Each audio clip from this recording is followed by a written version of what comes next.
আপনি প্রতিনিয়ত আল্লাহ তাআলার নিকট দোয়া করে যাচ্ছেন। গভীর রাতে উঠে তাহাজ্জুদ নামাজ আদায় করে দোয়া মোনাজাত আল্লাহ তাআলাকে বলছেন এবং আল্লাহ তাআলার নিকট দোয়া করছেন। কিন্তু একটা সময় গিয়ে আপনার মনে হচ্ছে যে আল্লাহ রাব্বুল আলামিন আপনার দোয়া কবুল করছে না বা আপনার দোয়া কবুল হচ্ছে না।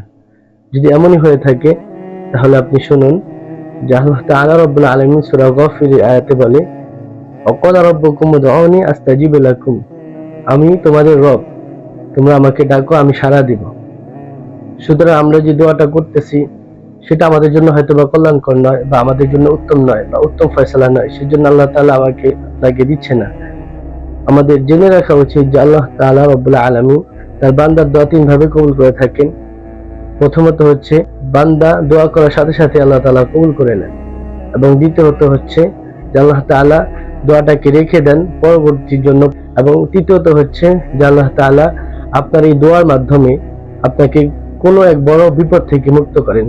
সুতরাং দোয়া করা থেকে আমাদেরকে পিছু হাঁটা যাবে না, দোয়া করা আমাদেরকে ছেড়ে দেওয়া যাবে না। কেননা প্রিয় ভাই এবং বোন, একমাত্র আল্লাহ এবং তার বান্দার মধ্যে সবচেয়ে বড় বন্ধনই হচ্ছে নামাজ এবং দোয়া।